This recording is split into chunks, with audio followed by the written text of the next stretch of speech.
अच्छा जी, आज का जो टॉपिक है हमारा वो है बेसिक ग्राफ्स। यानी हम आर के ऊपर आज ग्राफ बनाना सीखेंगे कि आर पे ग्राफ कैसे बनाए जाते हैं, और अगेन पैकेजेस के बारे में कि पैकेजेस क्या हैं, थोड़ा थोड़ा सा आप सीखते जाएंगे। मैं स्क्रीन शेयर कर दूँ आपके साथ।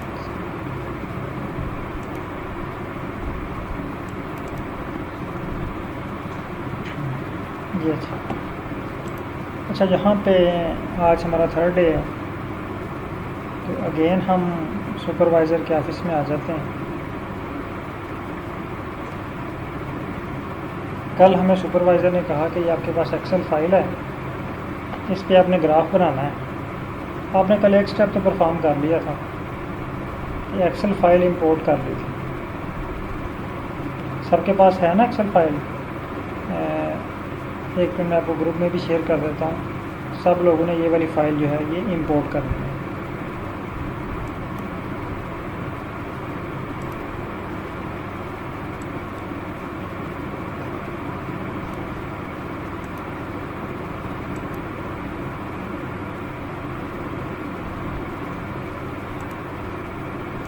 ये व्हाट्सएप ग्रुप में मैं शेयर कर रहा हूँ फाइल, ये काइंडली जो है वो आप लोग डाउनलोड कर लें।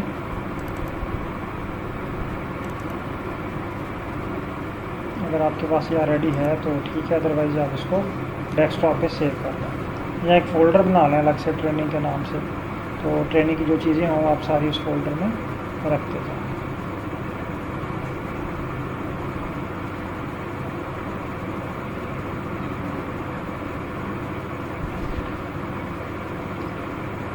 जी फाइल सेंड होगी, आप लोग फाइल चेक कर लीजिए और इसको जो है आप डेस्कटॉप पे सेव कर।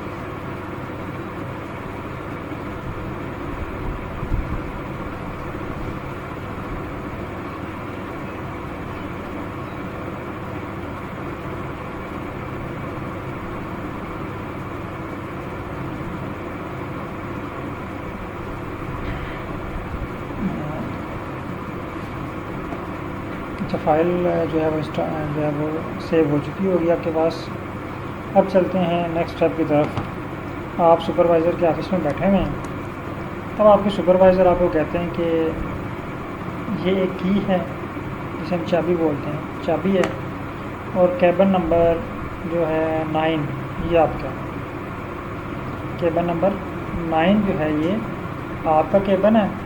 आपने अब अपनी रिसर्च से रिलेटेड, अपने डाटा से रिलेटेड 2 साल जो आपने काम करना है रिसर्च पे, वो सारी चीज़ें आपने इस केबिन में रखनी है।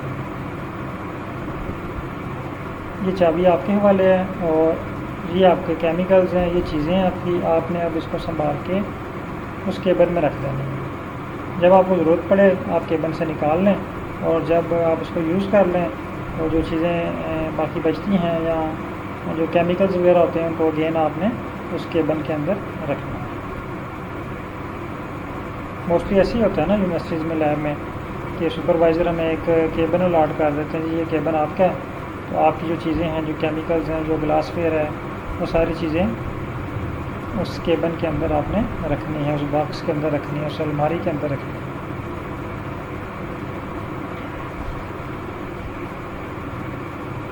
अब आप क्या करते हैं, आप जाते हैं लैब में और अपने केबिन को लॉक करके जो सामान ज़रूरी होता है वो उसमें रख देते हैं, और नेक्स्ट 2 ईयर जो भी आपने वहाँ पर रहना होता है आप उस केबिन को यूज़ करते हैं। तो आर में भी इसी तरह, जब हमने आर में काम करना है तो हमने एक केबिन बना लेना है ताकि हमारा सारा डाटा जो हम आर पे काम करते रहे हैं वो उस केबिन में सेव रहे। अब यहाँ पे मैं आपको एक बहुत मज़े की बात बताने लगा हूँ, वो ये कि जब फॉर एग्ज़ाम्पल आप इस आर के ऊपर काम कर रहे हैं और आपने इस पर 3-4 मंथ काम किया है। देखें, कल हमने एक जो है वो पैकेज इंस्टॉल किया रीडक्शन। जैसे हमारे जो है वो दिन गुजरते जाएंगे, नेक्स्ट डे पे जाएंगे, हमारे पास पैकेजेस इंस्टॉल होते जाएंगे। हमारी जो आर की लैब है ये, इसमें बहुत ज़्यादा चीज़ें आती जाएंगी, ठीक है। कल हमने एक पैकेज किया, एक पैकेज आज करेंगे, फिर नेक्स्ट ट्रेनिंग में डिफरेंट पैकेजेस हम इंस्टॉल करेंगे। तो हमारे पास पैकेजेस की एक जो है वो कह लें कि वोकेबलरी या हम कह सकते हैं कि पैकेजेस का एक बंडल हमारे पास जमा होता जाएगा। अब अगर क्या हो कि हमारे लैपटॉप की विंडो ख़राब होगी और हमने विंडो चेंज करवा ली, अगर तो आपने अपने लैपटॉप पे केबल बनाया हुआ है तो फिर क्या होगा कि आपका जो आर है उसके अंदर सारे पैकेजेस आपके महफूज रहेंगे और आप उसको अगेन रिट्राइव कर सकते हैं। लेकिन अगर आपने जस्ट आर को ओपन किया और उस पर काम करना शुरू कर दिया तो आपको सारे पैकेजेस, जब आप उसमें नई विंडो करवाएंगे, नया आर इंस्टॉल करेंगे, तो आपको हर चीज़ 0 मीटर से करनी पड़ेगी। यानी वो 5-6 मंथ जो आपने उसमें डिफरेंट पैकेजेस यूज़ किए हैं, आपका एक जो है ना वो एक लैब डेवलप, जिस तरह लैब डेवलप होती है ना, शुरू में कुछ चीज़ें होती हैं, फिर आस्ता आस्ता वो जो है वो डेवलप होकर बहुत ज़्यादा एडवांस लेवल पे चली जाती है। ठीक है, इसी तरह आर के ऊपर आप जितना काम करते जाएंगे ना, उतना वो आर जो है वो स्ट्रॉन्ग होता जाएगा, इसके अंदर उतनी जो है वो फंक्शन, उसकी काम करने की सलाहियत बढ़ती जाएगी। जैसे कहते हैं ना कि जब जो छोटा बच्चा होता है ना, उसका जो दिमाग होता है वो बिल्कुल ब्लैंक होता है, उसके ऊपर जितना लिखते जाएं वो उतना लाइक होता जाता है। उस स्लेट के ऊपर जितना हम लिखें वो उतना फिल होता है। इसी तरह आर के ऊपर हम जितने पैकेजेस जो हैं वो सेव करते जाएंगे, जितने पैकेजेस जो हैं वो इंस्टॉल करते जाएंगे, वो सारे जो हैं वो क्या होंगे, एक टाइम आएगा कि हमारे पास एक मुकम्मल आर का सेटअप होगा। ठीक है,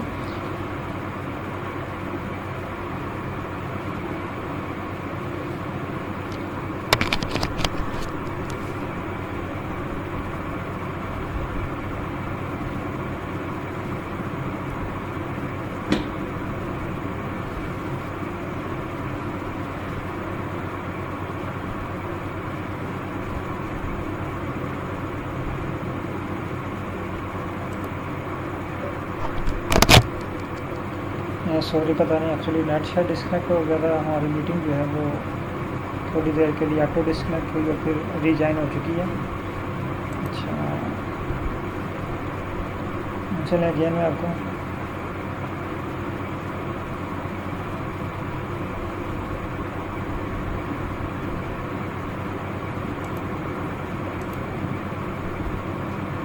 मैं रिपीट कर देता हूँ। एक्चुअली मैं वो इसमें डिस्कनेक्ट हो गया था, मैं आपको अगेन जो है वो रिपीट कर देता हूँ।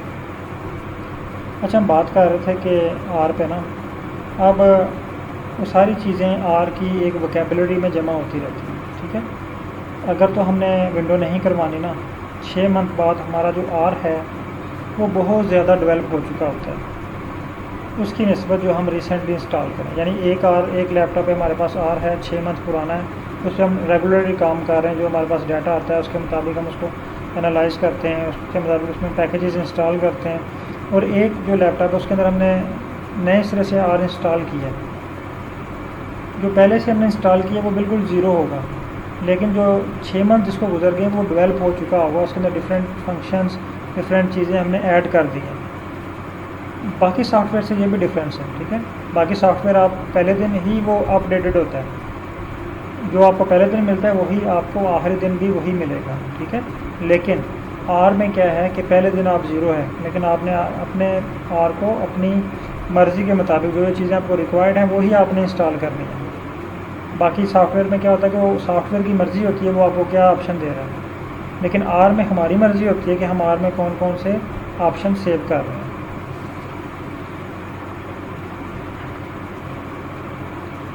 अच्छा, अब हमने यहाँ पे एक बनाना है केबन। अब प्रैक्टिकल की तरफ आते हैं। होप कि आपको इस बात की समझ आ चुकी होगी। अगर कोई क्वेश्चन है आपका तो अभी पूछ सकते हैं आप, अदरवाइज़ मैं जो है वो इसकी जो प्रैक्टिकल की तरफ चलते हैं, वर्किंग डायरेक्टरी की तरफ। ठीक है, तो वो जो केबन है ना, केबन को आर की ज़ुबान में कहते हैं वर्किंग डायरेक्टरी, इसको आप फोल्डर भी कह सकते हैं कंप्यूटर की ज़ुबान में, लेकिन आर की ज़ुबान में से कहते हैं वर्किंग डायरेक्टरी या प्रोजेक्ट। दो चीज़ें यूज़ होती हैं, एक वर्किंग डायरेक्टरी और एक प्रोजेक्ट।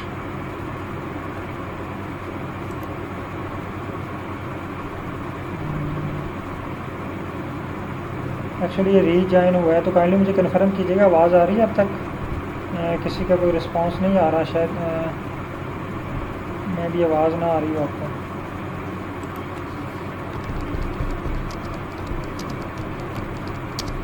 एक्चुअली जब ये रिकनेक्ट होता है ना, ये थोड़ा सा इशू कर देता है। चलिए ठीक है जमशेद साहब, बहुत शुक्रिया। अच्छा, हम चलते हैं वर्किंग डायरेक्टरी की तरफ। यहाँ पे हमने एक फ़ोल्डर बनाना है, ठीक है। वो फ़ोल्डर, उस फोल्डर के अंदर हमने तमाम चीज़ें जो हैं वो एडजस्ट करनी है। तो वर्किंग डायरेक्टरी के लिए आपने स्क्रीन नंबर 3, जिसे हम कहते हैं ग्लोबल इन्वायरमेंट, अभी स्क्रीन आपको याद हो चुकी होगी। स्क्रीन नंबर 3 कौन सी है? यहाँ पे एक ब्रश है, अगर यह ब्रश पे क्लिक करेंगे ना तो ये आपका सारा डाटा डिलीट कर देगा, यानी स्क्रीन क्लियर हो जाएगी। इसके ऊपर यहाँ पे देखें कॉर्नर में यहाँ पे है प्रोजेक्ट, ठीक है। प्रोजेक्ट के आगे एंड पे एक छोटा सा एरो है, अगर इस पर आप क्लिक करें ना तो आपके पास एक लिस्ट ओपन हो जाएगी, जो प्रोजेक्ट, जो केबन आपके पास अवेलेबल है। अभी देखें मैंने भी यार जो है वो न्यू इंस्टॉल किया है, कुछ दिन पहले इसमें मैंने विंडो कराई है तो न्यू इंस्टॉल किया इसको ना। तो यहाँ पे मेरे पास भी जस्ट जो है ये कोई जो केबन, कोई लाइब्रेरी, कोई कुछ नहीं शो हो रहा। आपने क्या करना है कि यहाँ पे आ जाना न्यू प्रोजेक्ट पे। अभी आपसे पूछ रहा है कि सेव डोंट सेव, आपने इसको कर देना। अगर यहाँ पे आपका कोई डाटा है तो आप इसको सेव कर लें, अगर कोई डाटा नहीं है तो आप इसको कर दें डोंट सेव। इसको आपने करना है डोंट सेव, ये नीचे वाला ऑप्शन, सेकंड ऑप्शन, इस पर क्लिक करें।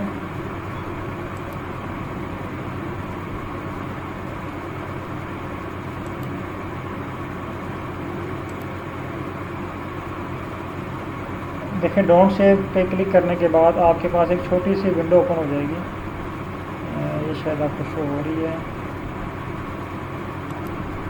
हाँ शो हो रही है, ठीक है। अब इस विंडो पे ये देखें यहाँ पे है एक न्यू डायरेक्टरी,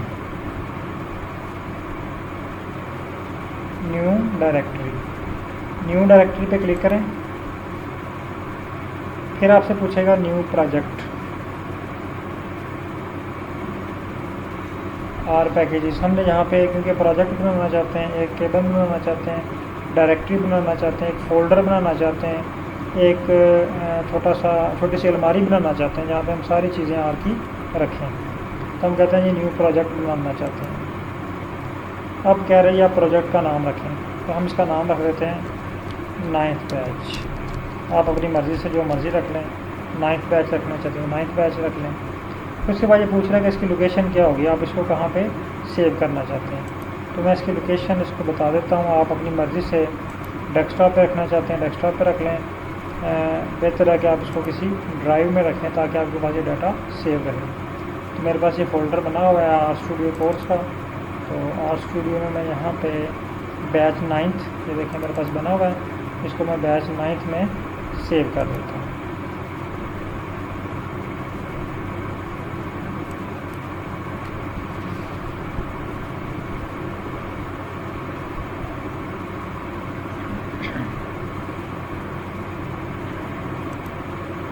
अभी देखिए मेरे पास जो है वो न्यू प्रोजेक्ट ओपन हो रहा है।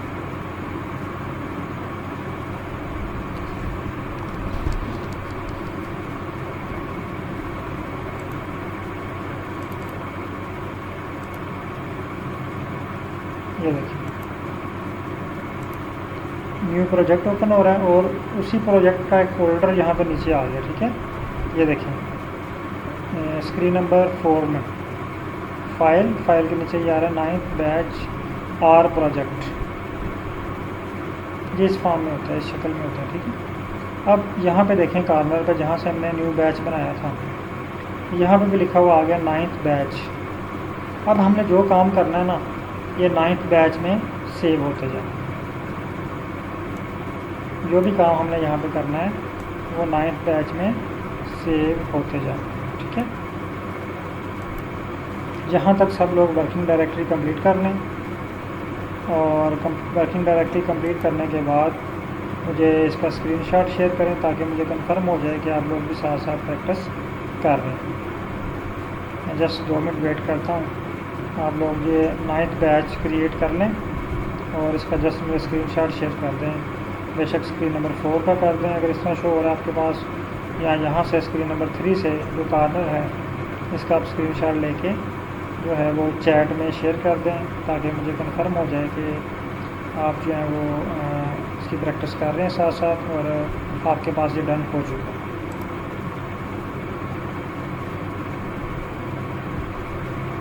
और अगर इसमें किसी को कोई इशू आ रहा है, कोई समझ नहीं आ रही, या बाज़ का नेट की वजह से जो है वो पीछे रह गए हैं, तो वो बता सकते हैं, मैं उनको रिपीट भी करवा सकता हूँ।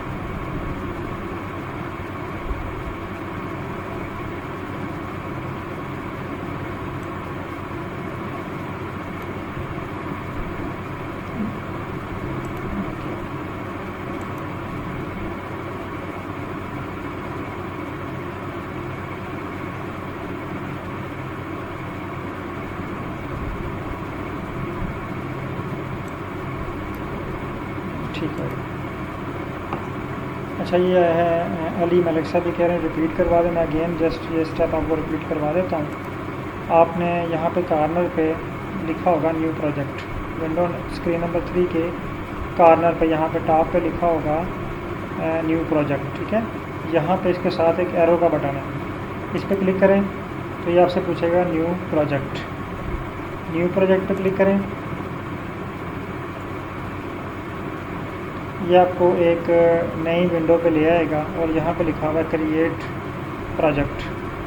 तो आप क्रिएट डायरेक्टरी पे, न्यू डायरेक्टरी पे क्लिक करें। न्यू डायरेक्टरी के बाद न्यू प्रोजेक्ट, और न्यू प्रोजेक्ट के बाद यहाँ पे प्रोजेक्ट का नाम लिखें और यहाँ पे प्रोजेक्ट की लोकेशन दें, और नीचे बटन है क्रिएट प्रोजेक्ट। तो आपका प्रोजेक्ट क्रिएट हो जाएगा और आपके पास यहाँ पे 9th बैच होगा, या जो आपने इसका नाम रखा है वो आपको यहाँ पे शो हो जाएगा। इसी तरह स्क्रीन नंबर 4 पे भी आपको यहाँ पे फाइल पे जब आप क्लिक करेंगे तो यहाँ पे 9th बैच या जो आपने नाम रखा होगा इसका, वो यहाँ पे लिखा हुआ शो होगा।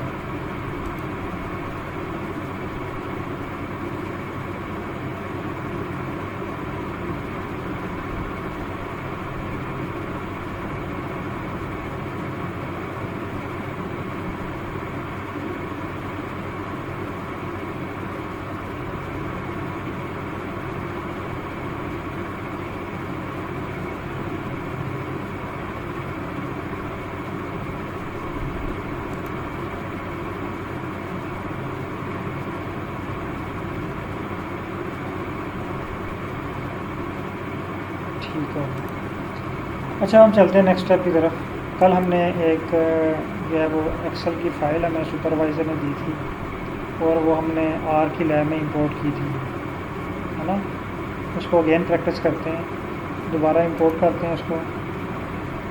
सर ठीक हो गया, डन हो गया। अब जो है वो हम नेक्स्ट स्टेप की तरफ चलते हैं। तो अब फाइल को इंपोर्ट करते हैं। इंपोर्ट डाटा सेट पे आएँ, यहाँ आपके पास ऑप्शन है फ्रॉम एक्सेल, एक्सेल पे क्लिक करें। उसके बाद इसको ब्राउज़ करें और लोकेशन पे चले जाएं जहाँ पे आपका डाटा सेट या फाइल पड़ी हुई है। ये एक्सेल की फ़ाइल है, फाइकस नाम है इसका, और इसको इंपोर्ट कर लेते हैं।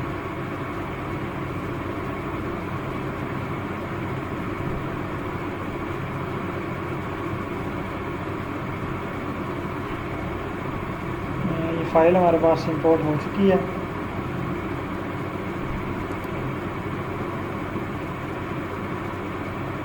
ये देखिए, ठीक है। तो यहाँ तक आप जो है वो डन कर लें, फिर जो है वो हम नेक्स्ट स्टेप पे चलते हैं।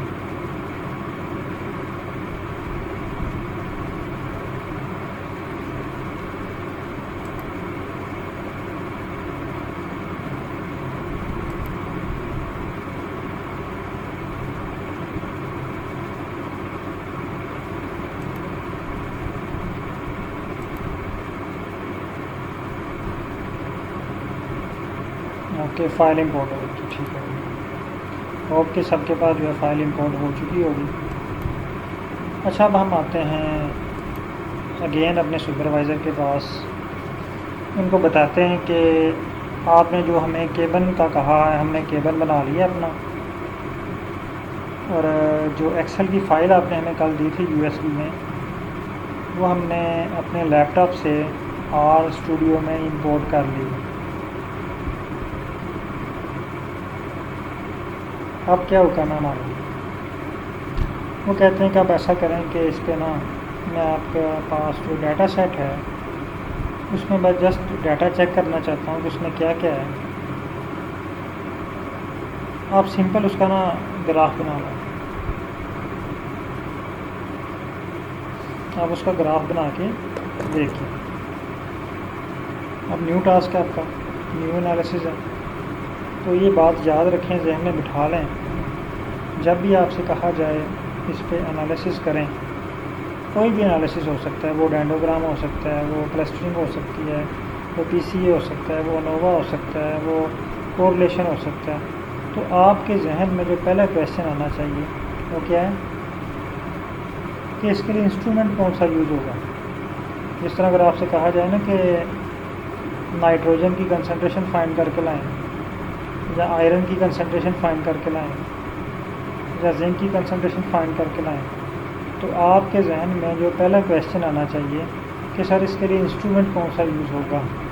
अगर आपको इंस्ट्रूमेंट का पता चल जाए तो समझिए 50% काम जो है वो आपका आसान हो गया।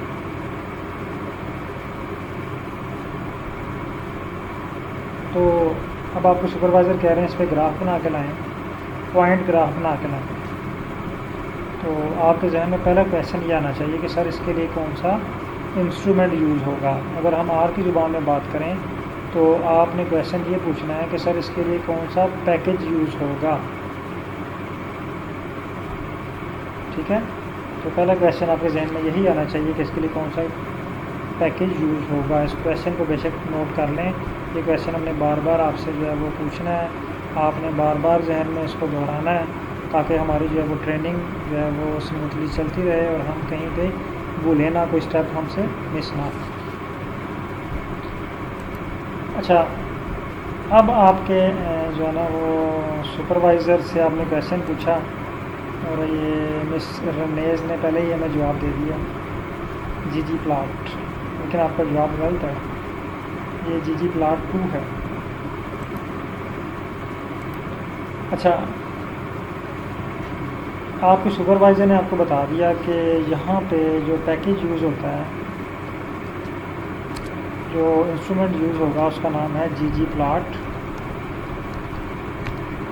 2। अब यहाँ पे देखें अगेन मैंने हैश टैग यूज़ किया। अब होप कि अब आपको इसका मीनिंग पता होगा। हैश टैग का मतलब क्या होता है,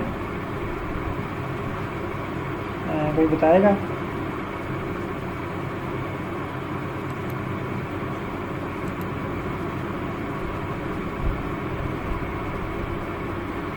हेडिंग। ठीक है, ज़बरदस्त। देखिए आपकी वोकेबलरी जो है वो अब जो आर की तरफ डेवलप हो रही है, तो आज हम कुछ और चीज़ें भी सीखेंगे। तो हैश टैग का मतलब होता है हेडिंग। तो जो आपके सुपरवाइज़र ने जवाब दिया वो पैकेज है जीजी प्लॉट 2। अब आपने क्या करना, सेम उसी तरह जिस तरह हम पीएच मीटर ढूंढने गए थे ना लैब में, जब आपके सुपरवाइज़र ने कहा कि पीएच मालूम करके आएँ और आप लैब में चले गए, लैब में ढूंढा, पीएच मीटर नहीं मिला, फिर आप जो है वो लैब अटेंडेंट के पास गए, फिर वहाँ से भी आपको पीएच मीटर नहीं मिला, फिर आपने एचओडी साहब को एप्लीकेशन लिखी कि हमें पीएच मीटर मंगवा के दें।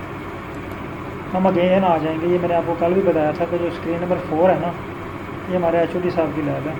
यहाँ पे सारी फैसिलिटीज़ हैं, यहाँ पे लैब अटेंडेंट भी यहाँ पे आपको मिल जाएगा, यहाँ पे वो कंप्यूटर भी मिल जाएगा जहाँ पे सारी इन्फॉर्मेशन है आपके लैब्स के बारे में कि हमारी लैब में कौन कौन सी चीज़ें अवेलेबल हैं। आपने आ जाना जी स्क्रीन नंबर 4 पे। स्क्रीन नंबर 4 पे यहाँ पे देखें फ़ाइल है, प्लॉट है, पैकेजेस हैं। पैकेजेस पे क्लिक करें। ये देखिए ये हमारे पास एक सर्च बार पड़ी हुई है, हमारे पास एक जो है वो लैब अटेंडेंट का पीसी पड़ा हुआ है, इसमें सारी इन्फॉर्मेशन है कि हमारी लैब में कौन कौन सी चीज़ें अवेलेबल हैं। इस पीसी के ऊपर सर्च करते हैं कि क्या जीजी प्लॉट यहाँ पे अवेलेबल है, जीजी प्लॉट 2 सर्च करें। ये मेरा ख्याल है सिर्फ मिस रमेश के पास शो होगा, बाकी जो है वो किसी के पास शो नहीं हो रहा है।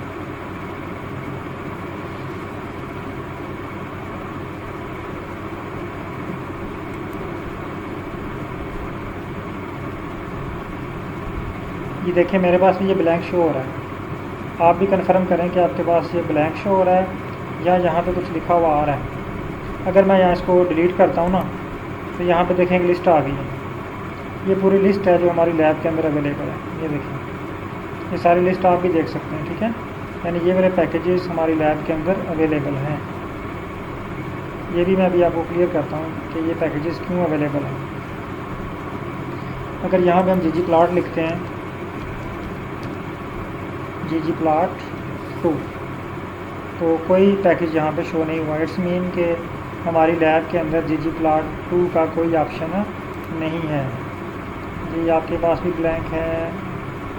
देखें मैं सर नेस के पास है ये। अच्छा जी, अकमल ज़ुबैर के पास मेरा ख्याल है ये किसी के पास नहीं शो होगा, क्योंकि आप सब लोगों ने ये न्यू इंस्टॉल किया। अब हम क्या करते हैं, अब हमने दोबारा गए अपने सर के पास, सर को बताया जी हमारे पास ggplot2 नहीं है। वो कहते हैं जी ये एप्लीकेशन फॉर्म है और HOD साहब को एप्लीकेशन लिखें और आपके पास ggplot2 आ जाएगा। हम आते हैं यहाँ पे पैकेजेस पे, यहाँ पे है इंस्टॉल के बटन पे क्लिक करते हैं। ये देखिए हमारे पास एक एप्लीकेशन फॉर्म ओपन हो गया जो हमने HOD साहब को लिखनी है एप्लीकेशन। ऊपर लिखा हुआ है install from packages, install to और इंस्टॉल डिपेंडेंसीज। 4 ऑप्शन है हमारे पास यहाँ। पहले हम ही बता रहे हैं HOD साहब को ना कि हमें पैकेज चाहिए। पहले मैं पैकेज का नाम लिख देता हूँ, ggplot2। मैंने HOD साहब को बता दिया जी हमें पैकेज कौन सा चाहिए, ggplot2। और ये मंगवाना कहाँ से है? बाज़ का तो ऐसा होता है ना, वो खुद ही स्कॉलर से पूछ लेते हैं अच्छा बताएं यार ये कौन सी दुकान से मिलेगा, कौन सी शॉप से मिलेगा, कौन सी मार्केट से मिलेगा, वहाँ से मंगवा लेते हैं। तो यहाँ पे ऊपर लिखा हुआ है इंस्टॉल फ्रॉम रेपोजिटरी क्रैन। ये R क्रैन है, ठीक है, रेपोजिटरी R क्रैन, जहाँ से हमने R को डाउनलोड किया था। ये उस वक्त भी मैंने आपको बताया था कि ये क्या है, ये R का घर है, R का गोदाम है, R का स्टोर है, जहाँ पे R की सारी चीज़ें पड़ी हुई हैं। हमने जो भी चीज़ R की लेनी है ना, हमने यहाँ से पिक करनी है, R क्रैन से। जो भी R की चीज़ अवेलेबल है वो हमने कहाँ से पिक करनी है, R क्रैन से। अगर इस पर हम क्लिक करें तो आपके पास एक और ऑप्शन आ जाता है, package archive file zip tar.gz। ये उस केस में है कि बाज़ का कुछ पैकेजेस ऐसे होते हैं जो R क्रैन की जो स्टोर है, जो उसका घर है, वहाँ पे अवेलेबल नहीं होते। वो फिर हम किसी और वेबसाइट से उसको डाउनलोड करके मैनुअली हम उसको इंस्टॉल करते हैं, ठीक है। उसकी हमें ज़रूरत नहीं पड़ेगी अभी फ़िलहाल।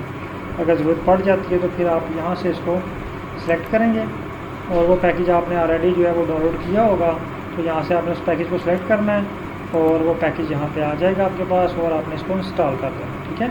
लेकिन हम जो है यहाँ से, क्योंकि हमारे पास कोई पैकेज डाउनलोड होगा नहीं पड़ा हुआ, हमने डायरेक्ट R की रेपोजिटरी से लेना है, तो हम यहाँ पे लिख देते हैं क्रैन। अब यहाँ पे एप्लीकेशन में हमने उसको लिख दिया जी ये हमारे पैकेज का नाम है, ये हमें चाहिए।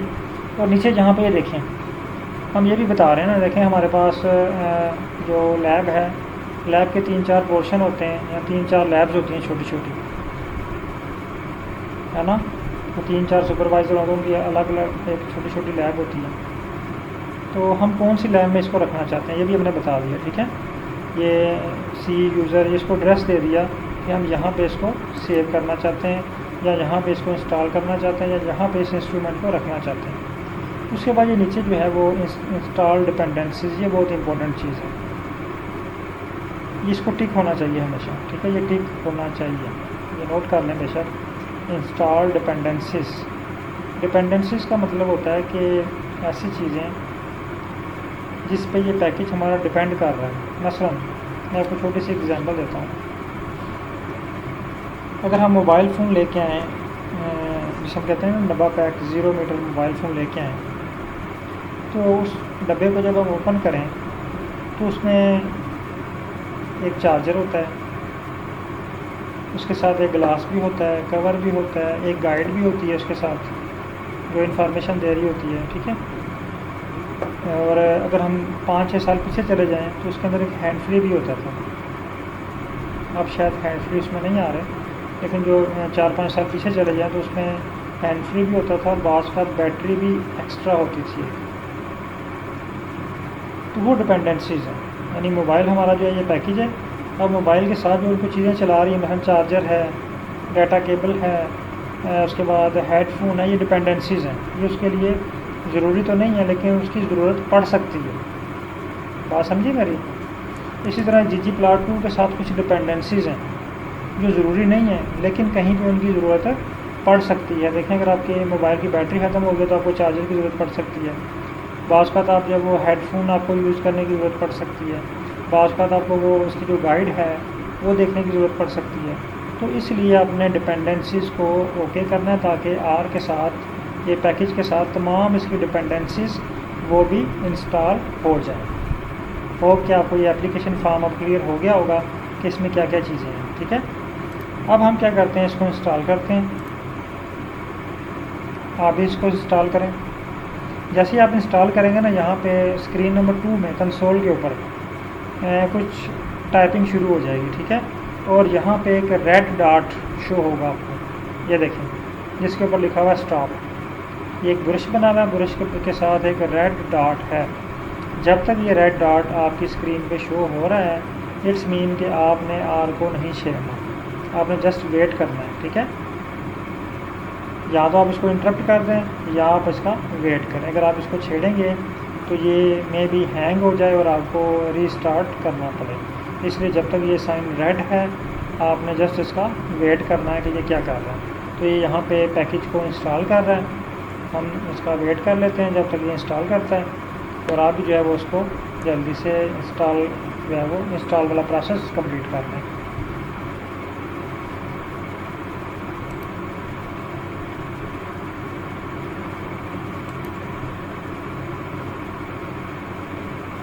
जिसका वेट करना है, जब ये रेड डॉट ख़त्म हो, फिर आपने नीचे पढ़ना है फाइनल डिसीजन कि ये इंस्टॉल्ड हुआ है या फेल हुआ है।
अब ये देखिए, मेरे पास इसने, आपके पास भी शायद इसी तरह का मैसेज आया हो।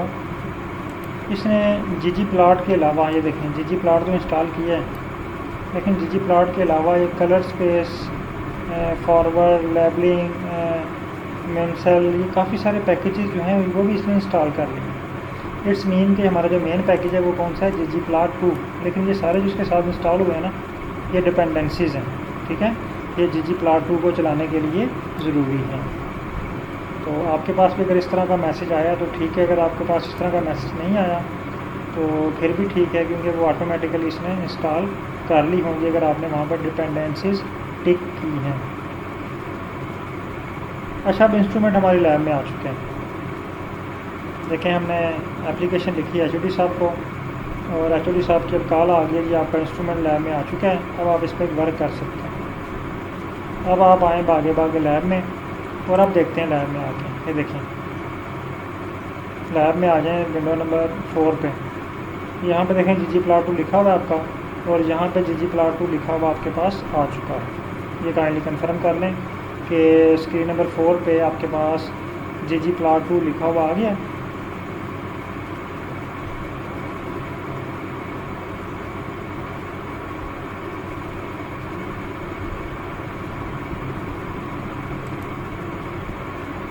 हाँ, अब देखें कैजुअली साहब ने जो है ना हमें वो कितनी जल्दी जो पैकेज है हमारा मंगवा के दे दिया है।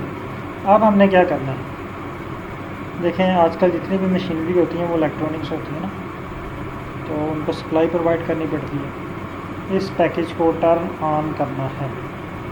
अच्छा, एक और चीज़ मैं आपको बता देता हूँ। एक तो इंस्टॉल करने का तरीका ये था कि पैकेजेस में आएँ और यहाँ पे इंस्टॉल के बटन पे क्लिक करें तो आपका पैकेज इंस्टॉल हो जाएगा। दूसरा एक और तरीका भी है, आप यहाँ पे टाइप करें INS लिखेंगे ना तो ये आपको ऑप्शन दे देगा। आगे T लिखेंगे तो और शार्ट कर देगा ऑप्शन। अब ये देखें इंस्टॉल डॉट पैकेजेस, ये सेकंड वाला, इस पर क्लिक करें। ये आपने अभी रन नहीं करना, मैं जस्ट आपको समझाने के लिए मेथड बता रहा हूँ। कुछ लोग इस मेथड को प्रीफर करते हैं क्योंकि वो जब यूज़ कर रहे होते हैं कीबोर्ड, ठीक है, तो उस वक्त ये मेथड जो है वो बहुत इजी होता है। जब माउस यूज़ कर रहे होते हैं तो फिर ये वाला पैकेज जो है वो आसान होता है। तो अगर हम कीबोर्ड यूज़ कर रहे हैं तो हम ये पैकेज लिखें, ये हमारे लिए आसान होगा। तो इंस्टॉल डॉट पैकेजेस, उसके बाद ब्रैकेट्स आ जाएंगी। इस ब्रैकेट्स में आपने क्या करना है, इन्वर्टेड कामा, और इन्वर्टेड कामा के अंदर यहाँ पे आपने पैकेज का नाम लिखना है GG प्लॉट 2। यहाँ पे लिखने के बाद इस लाइन के एंड के ऊपर आपने कर्सर रखना है। यहाँ पे एंड पे रख लें या स्टार्ट पे रख लें या दरमियान में कहीं रख लें, कोई लफ्ज़ सेलेक्ट नहीं होना चाहिए। देखें अभी ये कोई लफ्ज़ सेलेक्ट नहीं है, ऐसे है तो ये लफ्ज़ सेलेक्ट है, ऐसे नहीं करना, ठीक है। जस्ट यहाँ पे क्लिक कर लें, सेंटर में कर लें, स्टार्ट पे कर लें, एंड पे कर लें। करने के बाद आपने क्या करना है, ये रन का बटन है, ठीक है, रन के बटन पे दबाएं, प्रेस करेंगे इसको तो आपका पैकेज इंस्टॉल होना शुरू हो जाएगा। अब हमने पैकेज तो इंस्टॉल कर लिया है, हमारी लैब के अंदर ये इंस्ट्रूमेंट आ चुका है। अब हमने इसको ऑन करना है, एक्टिवेट करना है, इस पैकेज को एक्टिवेट करना है, ठीक है। एक्टिवेट करने के लिए हम लिखेंगे लाइब्रेरी। यहाँ पे लाइब्रेरी करने का मतलब क्या है कि हमने पैकेज को एक्टिवेट कर लिया। लाइब्रेरी का मतलब क्या है, पैकेज को एक्टिवेट करना है। जैसे हैशटैग का मतलब क्या था, हेडिंग, लेकिन जब हमने लाइब्रेरी लिखा है, लाइब्रेरी का मतलब है कि हमने इस मशीन को ऑन करने लगे। GG प्लॉट 2, ये देखें मुझे इसने सजेशन दे दी है तो मैं इसको यहाँ पर सेलेक्ट करता हूँ। अच्छा, इसको ऑन करने से पहले यहाँ पे एक और चीज़ देखें, नोट करें, स्क्रीन नंबर 4 पे देखें,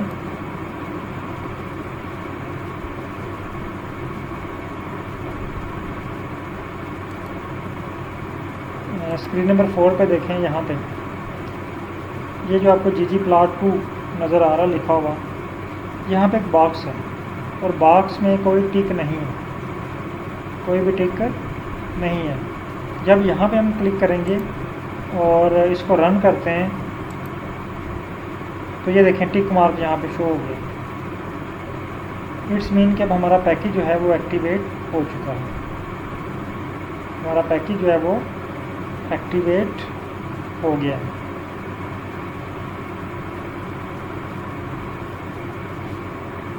अब हम इस पैकेज को ग्राफ बनाने के लिए यूज़ कर सकते हैं। अच्छा, इस दौरान मैसेज एक आ गया है। अच्छा, ये अंतर रियाज का मैसेज आया, काइंडली बताइएगा क्या आया। ये आपने लिखा नो सर, क्या इशू है यहाँ पे।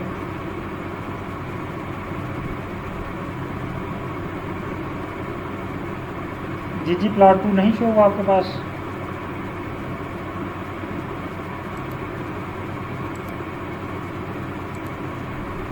यहाँ पे आए पैकेजेस पे, यहाँ पे लिखें आप GG प्लॉट 2, आपके पास पैकेज शो हो जाएगा।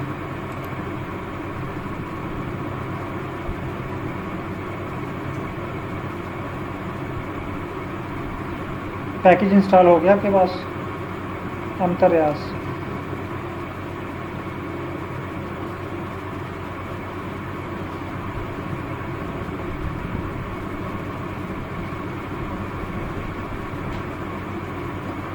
ठीक हो गया। अच्छा, वहाँ पे मैंने आपको एक तो मेथड बताया कि ये ऊपर लिखा हुआ install dot packages, it's mean कि हम पैकेज को हम दो तरीके से इंस्टॉल कर सकते हैं। एक मैंने आपको मैनुअल बताया और एक जो है वो टाइपिंग करके हम इसको इंस्टॉल कर सकते हैं बाई कोड। ठीक है, ये जो मैंने ये लिखा है ना, ये कोड लिखा है, ये स्क्रिप्ट लिखा है, ये वाला। ठीक है, ये मैंने स्क्रिप्ट लिखा है और उसको बताया है कि जो है ना ये पैकेज है। अच्छा, यहाँ पे इन्वर्टेड स्कामा मैं आपको बता दूँ इसका मतलब क्या है। जब ये इन्वर्टेड स्कामा में हमें कोई चीज़ लिखनी है ना, इट्स मीन कि ये किसी चीज़ का नाम है। इन्वर्टेड स्कामा में हमें जब भी कोई चीज़ लिखनी है वो हमारा क्या है, करैक्टर डाटा है, वो कोई नाम है, कोई फ़ाइल का नाम है, किसी पैकेज का नाम है। ठीक है। अच्छा, यहाँ पे ये जो कोड है ये मैंने लिखा है, अगर आप इस तरीके से इंस्टॉल नहीं करना चाहते तो आप उस पैकेज को इस तरह भी जो है वो इंस्टॉल कर सकते हैं। और उसके बाद इंस्टॉल करने के बाद नेक्स्ट स्टेप है लाइब्रेरी करना। लाइब्रेरी का मतलब है पैकेज को एक्टिवेट करना। जिस तरह हैशटैग का मतलब था स्क्रिप्ट की हेडिंग, इसी तरह ये लाइब्रेरी का मतलब होता है कि पैकेज को एक्टिवेट करना, पैकेज को टर्न ऑन करना। जब भी हम किसी मशीनरी पे काम करते हैं, किसी मशीन पे काम करते हैं, तो उसको हम टर्न ऑन करते हैं। जैसे हम गाड़ी चलाते हैं तो गाड़ी चलाने से पहले हम क्या करते हैं, गाड़ी को स्टार्ट करते हैं। इसी तरह कोई भी पैकेज, कोई भी इंस्ट्रूमेंट जो हम यूज़ करते हैं तो उसको यूज़ करने से पहले हम उसको ऑन करते हैं। इवन आप लैपटॉप देख लें, मोबाइल फ़ोन देख लें, अगर वो ऑफ पड़ा हुआ तो आप उसको यूज़ नहीं कर सकते ना। उसको यूज़ करने के लिए आपको पहले ऑन करना पड़ता है। इसी तरह इस पैकेज को भी यूज़ करने के लिए हमने इस पैकेज को पहले ऑन करना है। ठीक है, ऑन करने के लिए हम इसको लाइब्रेरी करेंगे। जैसे हम इसको लाइब्रेरी करेंगे ना, तो कंसोल में देखें सेम वही लाइब्रेरी लिखा हुआ टाइप हुआ हो गया। इट्स मीन कि हमारा कोड जो है ये रन हो चुका है, यहाँ पे कोई एरर नहीं है, कोई मसला नहीं है। और यहाँ पे भी देखें ऑटोमेटिकली टिक जो है वो आ चुकी है। अब अगर मैं यहाँ पे टिक पे अगेन क्लिक करता हूँ, अब ये देखें ये कह रहा है नीचे कंसोल में देखें, ये कह रहा है जी डीटैच। अब पैकेज हमारा जो है ना वो डीएक्टिवेट हो गया। हम यहाँ पे भी टिक करके इसको एक्टिवेट कर सकते हैं। ठीक है, यहाँ पे भी क्लिक करके हम इसको एक्टिवेट कर सकते हैं। जी, यहाँ तक क्लियर है?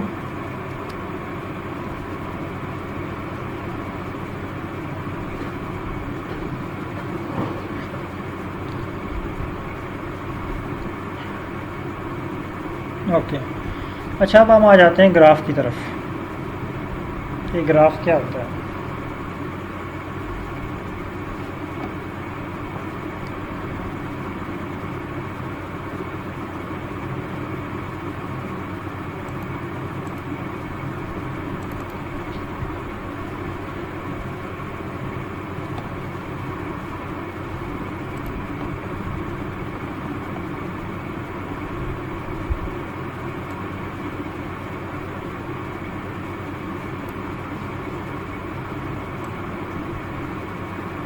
अच्छा, ये मैं आपके सामने पहले जो है ना वो एक वाइट बोर्ड पे ग्राफ ड्रा कर रहा हूँ, ताकि मैं ग्राफ के हिस्सों के बारे में जो है ना वो क्लियर हो जाए कि ग्राफ होता क्या है और हमने इसको कैसे ड्रा करना है, इसके कौन कौन से कंपोनेंट हैं।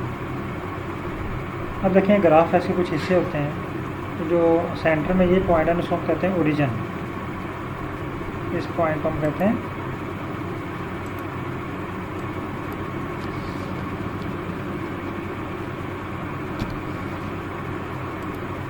ओरिजिन। ठीक है, ये जो पॉइंट है ये है वाई एक्सिस और ये है एक्स एक्सिस। ठीक है, अब यहाँ पे कुछ निशान होते हैं, नंबर्स लिखे होते हैं। ये 1 to 10 भी हो सकते हैं, 10, 20 कुछ भी हो सकते हैं, वो डिपेंड करते हैं हमारे पास डाटा कौन सा है। इस तरह भी होते हैं। ठीक है, अभी जो पॉइंट्स हैं, ये टिक जो मैंने निशान लगाए इसे कहते हैं एक्स टिक्स, टिक। ठीक है, ये एक्स टिक है।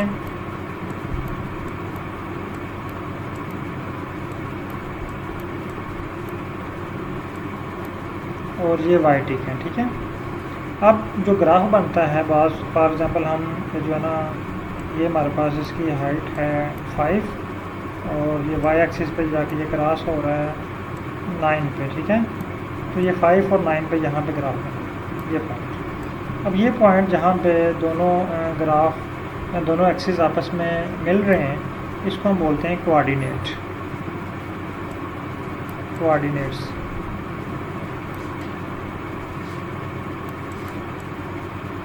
इसको आप लिख लीजिएगा सही करके, रफ कापी भी आप इसको जो है वो पेज पे ड्रा भी कर लें। ये जो पॉइंट है ये है कोऑर्डिनेट। अब ये ग्राफ बनाने के लिए हमारे पास 3 चीज़ें ज़रूरी हैं, और यहाँ पे लिख देता हूँ। सबसे पहले हमारे पास एक डाटा सेट होना चाहिए, एक्सेल की फॉर्म में, टेबल की फॉर्म में या किसी और फॉर्मेट में, इस तरह। ठीक है, इसको हम बोल देते हैं डाटा सेट, यानी हमारे पास जो है डाटा सेट डाटा होना चाहिए। दूसरी चीज़ हमारे पास मैपिंग होनी चाहिए। ठीक है, मैपिंग क्या होता है वो भी मैं आपको बताता हूँ।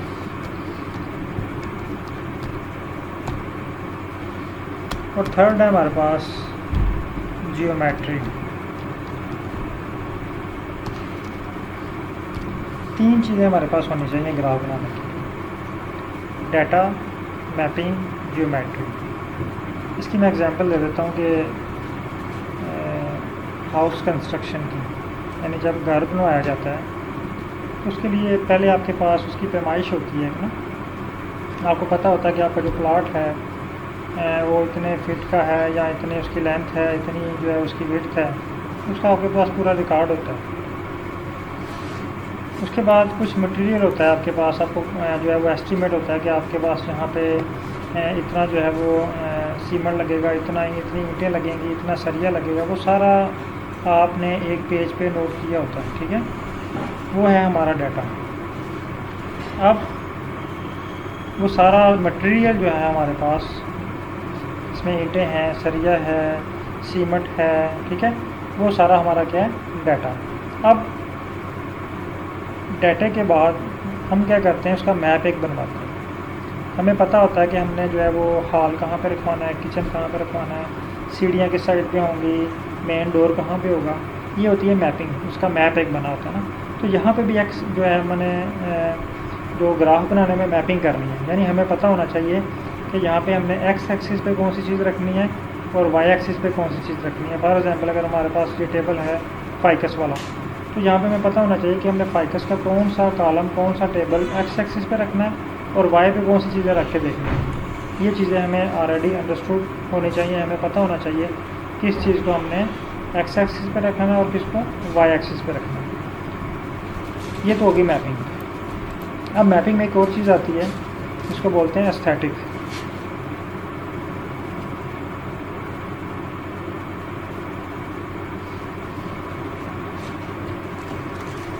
एस्थेटिक, ठीक है, एस्थेटिक का मतलब होता है खूबसूरती। यानी इस तरह हम जो है वो मैप बनवाने के बाद उसकी जो है ना एस्थेटिक भी करवाते हैं। देखें आजकल जो मैप बनते हैं ना 3D, उसमें आपको घर का जो 3D व्यू भी आ जाता है कि अंदर से आपके उसको कैसे खूबसूरत बनाएंगे, उसकी डेकोरेशन कैसे करेंगे। इसको हम बोलते हैं एस्थेटिक करना। एस्थेटिक मीन कि उसकी खूबसूरती में आप क्या चीज़ें ऐड करना चाहते हैं, उसका कलर कैसा करेंगे, अंदर से उसमें जो है वो लाइटिंग कैसे लगाएंगे, कलर उसके अंदर जो है वो लाइटिंग के कलर कैसे होंगे, ये सारी चीज़ें आ जाती हैं एस्थेटिक में। यानी फॉर एग्जांपल मैंने ये जो है ना, अब मैं इस ग्राफ की तरफ आपको लेके आता हूँ। ये हमारे पास डाटा है एक, यहाँ पे मेरे पास जो है ना वो फॉर एग्जांपल ये 5 है और यहाँ पे 8 है। मैं 5 और 8 के दरमियान प्लॉट बनाना चाहता हूँ। ये 5 और ये पॉइंट, सॉरी ये 9 पॉइंट है, ठीक है, मैं यहाँ पे इसको 9 कर लेता हूँ। तो 9 पॉइंट के दरमियान ये प्लॉट मैंने बना दिया, ठीक है। अब ये हमारा ग्राफ बन गया। पहले मैंने इसको मैप किया कि मैंने जो 5 वाला है ना, इसको मैंने एक्स एक्सिस पे रखना है और वाई वाले को, जो 9th वाले को है, इसको मैंने वाई एक्सिस पे रखना है। ये मैंने खुद से प्लान किया हुआ है, एक मैप बनाया हुआ है, ठीक है। अब इसको मैंने जो है वो जब हम इसको प्लॉट ड्रा किया तो ये यहाँ पे आके मिले और यहाँ पे ये कोऑर्डिनेट बना, ये हमारा जो है वो ग्राफ बना। अब ये जो पॉइंट है, ये पॉइंट ग्राफ मैंने बनाया, ठीक है। ये इसको मैंने अगर दे दिया है ये पिंक कलर, तो इट्स मीन कि ये इसकी एस्थेटिक है। मैं इसको यहाँ पे इसकी शेप इस तरह भी रख सकता हूँ, ठीक है। इसकी शेप मैं यहाँ पे एरो की फॉर्म में भी रख सकता हूँ, ऐसे। इसकी शेप मैं ऐसे भी रख सकता हूँ, ठीक है। इसकी शेप ऐसे भी रखी जा सकती है, ठीक है।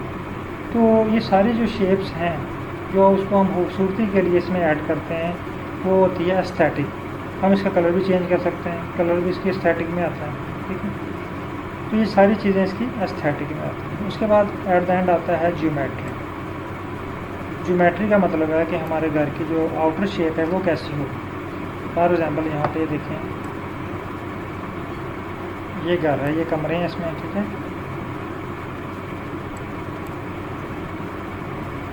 ये शो हो रहा है, लेकिन इसकी आउटिंग डिज़ाइनिंग कैसी होगी, इसमें इस तरह आपने डिज़ाइन करवाया हुआ है, इस तरह करवाया हुआ है, या किस तरह आपने वो उसकी आउटर बाउंड्री की जो डिज़ाइनिंग है वो किस तरह की है, ठीक है। ये इस तरह, ये डिफरेंट डिज़ाइनिंग होती है ना। तो इसी तरह यहाँ पे भी ज्योमेट्री का मतलब है इसकी आउटर डिज़ाइनिंग क्या है। तो यहाँ पे हमने देखें इसकी डिज़ाइनिंग क्या रखी, पॉइंट। हम यहाँ पे बार ग्राफ भी बना सकते थे ऐसे, देखें ना, ऐसे बन गया ना बार ग्राफ। यहाँ पे छोटा सा आपको बना कर दिखाया ऐसे, ठीक है। हम यहाँ पे लाइन भी बना सकते थे, लाइन ग्राफ ऐसे, यहाँ से लाइन जाती है इस तरह यहाँ पे। तो ये ज्योमेट्री है इसकी, ठीक है। तो अगर मैं आपको इसको आसान अल्फाज में अगेन मैं एक्सप्लेन करूँ, अब होपफुली कि आपको थोड़ा सा कंसेप्ट इसका जहन में आ गया होगा। डाटा क्या होता है, हमारी जो एक्सेल की फ़ाइल होती है ये हमारे पास होना ज़रूरी है। उसके बाद हमारे पास मैपिंग होना चाहिए, हमें पता होना चाहिए कि हमने एक्स एक्सिस पे कौन सी चीज़ रखनी है और वाई एक्सिस पे कौन सी चीज़ रखनी है, ठीक है।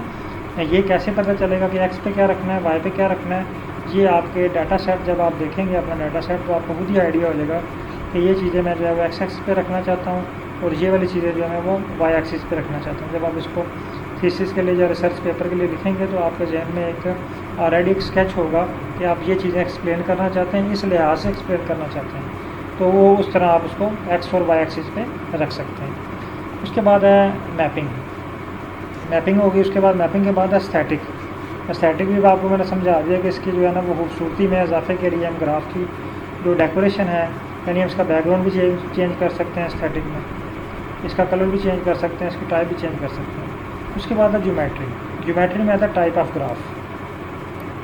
ज्योमेट्री में आता है टाइप ऑफ ग्राफ, यानी हम पॉइंट ग्राफ बनाना चाहते हैं, हम लाइन ग्राफ बनाना चाहते हैं, हम बार ग्राफ बनाना चाहते हैं, हम बॉक्स ग्राफ बनाना चाहते हैं, हम जो है वो स्मूथ लाइन ग्राफ बनाना चाहते हैं, जो भी ग्राफ बनाना चाहते हैं वो आ जाता है ज्योमेट्री में। तो इट्स मीन कि हमारे पास 3 चीज़ें होना ज़रूरी है हमारे फार्मूले के अंदर जो हमने ग्राफ के लिए स्क्रिप्ट लिखना है। सबसे पहले हमारे पास क्या होना चाहिए, डाटा होना चाहिए, डाटा प्लस हमारे पास मैपिंग होनी चाहिए, प्लस जियोमेट्री होनी चाहिए, ठीक है। जियोमेट्री के लिए मैं जियोम लिख रहा हूँ। तो ये 3 चीज़ें हमारे पास ग्राफ या प्लॉट बनाने के लिए ज़रूरी हैं, ठीक है। तो आज की क्लास जो है वो यहाँ तक ही हम इसको एंड करते हैं, क्योंकि थोड़ी लेंथी हो गई हमारी क्लास। टॉपिक थोड़े जो हैं वो ज़्यादा एक्सप्लेन कर दिए मैंने। आज में मैंने शामिल किया था कि जो हम बेसिक प्लॉट या ग्राफ भी बना के ड्रा करेंगे। बहरहाल होप कि यहाँ तक आपका जो कंसेप्ट है वो क्लियर हो गया होगा ग्राफ के बारे में। यहाँ पे अगर किसी का क्वेश्चन है तो आप पूछ सकते हैं।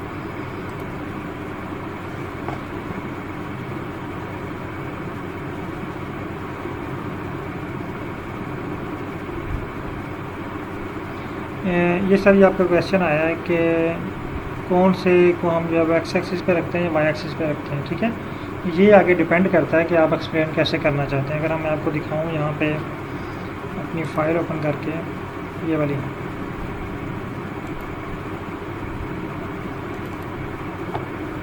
इस केस में, ठीक है। अगर तो आप देखना चाहते हैं कि पेटल विड्थ और पेटल लेंथ में क्या रिलेशनशिप है, पेटल विड्थ और पेटल लेंथ में क्या रिलेशनशिप है, तो आप पेटल विड्थ को या पेटल लेंथ को किसी को भी एक्स और वाई एक्सिस पे रख सकते हैं। लेकिन अगर आप चाहते हैं कि आपके पास जो स्पीशीज़ हैं, यहाँ पे देखें हमारे पास 150 स्पीशीज़ शो हो रही हैं, ठीक है। ये जो स्पीशीज़ हैं, इन स्पीशीज़ की plant height, sepal width, petal width, और इनको हम जो है वो ड्रा करना चाहते हैं ग्राफ पे, तो हम स्पीशीज़ को एक्स एक्सिस पे रखेंगे ताकि नीचे हमारे पास स्पीशीज़ की लाइन आ जाए, और sepal length, sepal width, petal length और पेटल विड्थ को हम रख देंगे वाई एक्सिस पे, ताकि हमारा जो ग्राफ है वो हमें क्लियर बताए, नीचे से हर स्पीशीज़ का ग्राफ ऊपर जा रहा हो और ऊपर पॉइंट तक पहुंच रहा हो, ठीक है। और अगर हम पेटल विड्थ के लिहाज से बना देंगे तो हमारा प्लॉट जो है वो नहीं बनेगा। इसी तरह जब आपके पास जो डाटा होगा वो आप डाटा देख के ही आपको आइडिया हो जाएगा कि आप किस चीज़ के साथ ग्राफ बनाना चाह रहे हैं। ज़्यादा डिफ़िकल्ट नहीं है, जस्ट आपने डाटा देखना, आपको आइडिया हो जाएगा कि आप स्पीशीज़ को एक्स एक्सिस पे रखना चाहते हैं, बाकी जो है या वाई एक्सिस पे रखना चाहते हैं। हाँ, ये इंपॉर्टेंट क्वेश्चन है कि यहाँ पे कितने टाइप्स के ग्राफ बन सकते हैं। तो इसका आंसर ये है कि सर जो आपके जहन में आता है ना ग्राफ, जो आपने ग्राफ किसी रिसर्च पेपर में देखा है, गूगल पे सर्च करें, यानी दुनिया में जितने भी किस्म के ग्राफ हैं ना वो सारे आप यहाँ पर ड्रा कर सकते हैं। जो आपके जहन में आता है कि ये वाला ग्राफ मैं बना सकता हूँ, वो वाला ग्राफ आप आर के ऊपर ड्रा कर सकते हैं। जी सर, और कुछ क्वेश्चन?